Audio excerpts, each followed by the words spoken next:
सरकारें भले ही किसान हितैषी होने की बात करती रहती हैं और किसानों की हर मुश्किल घड़ी में साथ खड़े रहने की बात करती हैं, पर इससे इतर जमीनी हकीकत कुछ और है और किसानों की दशा सुधरने की बजाय अब गर्त में जाती नजर आती है। ये तस्वीर मध्य प्रदेश के बैतूल की है, जहां किसानों को खेत पर जाने के लिए अपनी जान को हथेली पर रखना पड़ रहा है। बैतूल के भैंसदेही की पंचायत बोथिया के ग्राम तामसार के किसानों के 90% गांव यहां से बहने वाली नदी के उस पार हैं और ये रास्ता बोथिया पंचायत जाने का एकमात्र रास्ता है।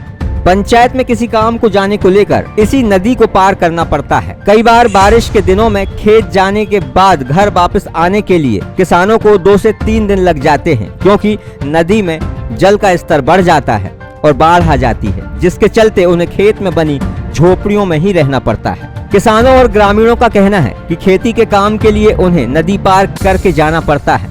कई बार मवेशी बाढ़ के पानी में बह जाते हैं, कई बार किसान भी हादसे का शिकार हो चुके हैं। किसी को नहीं बदला, पंचायत को बदला, लेकिन कोई ध्यान नहीं दे रहे इस पे।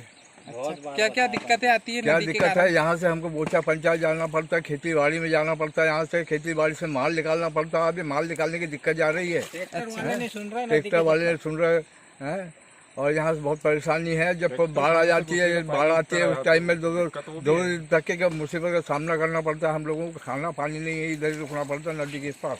तो कितने कई बार इधर ही बाढ़ आती होगी तो खेत में रुकते होंगे आप? जाते हैं, अपने अपने खोपड़ी में रहते हैं, खाने पीने कोई अनाज नहीं मिलता, कुछ नहीं है, खोपड़ी में क्या रखेंगे हम?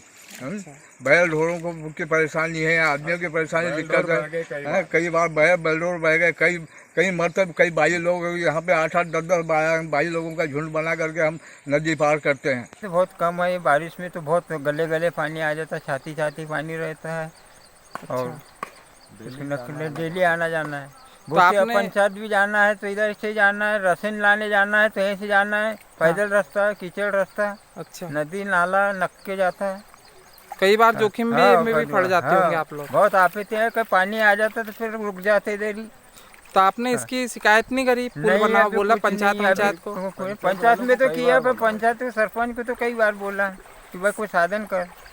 बोथिया जाता सोसाइटी लाने, हाँ, छाती भर पानी रहता, हाँ, पुलंग के आप उधर आना जाना, सिर पे बोझा भी रहता। अच्छा, नक्तन जाता आना जाना हमारा। कई दुर्घटना होते भी होंगे? घटना भी हो गए, कई का गल्ला भी जाता, कई का गल्ला गिर जाता, कई का कोई हो जाता। अच्छा, आपके माध्यम से मुझे जानकारी मिली है। मैंने तत्काल पटवारी को भी बुलवाया, कोटवार को बुलवा के उसकी जानकारी ली है। कोटवार के माध्यम से लोगों को ताकीद किया है कि उस नदी का उपयोग आने जाने के लिए ना करें। वास्तव में वहाँ से लोग वहाँ से जो आवागमन हो रहा है वो उनके खेतों में जाने के लिए कई वर्षों से करते आ रहे हैं। वर्तमान में चूँकि बारिश ज़्यादा हो रही है, इसलिए नदी में पानी ज़्यादा है और बहाव तेज है। हमने लोगों को मुनादी के माध्यम से रोकने के लिए कहा है और जो पुलिस को भी इसमें सूचना भेज रहे हैं ताकि वहाँ कोई अप्रिय स्थिति का सामना ना करना पड़े, व्यवस्था बने। अब देखने वाली बात यह होगी कि इस रिपोर्ट के सामने आने के बाद स्थानीय शासन और प्रशासन इन किसानों की क्या मदद करता है, या फिर इन्हें अपने हाल में ऐसे ही छोड़ दिया जाता है और सिर्फ मंचों से इनका हितैषी बनने की बात की जाती है। Bureau report, poster news.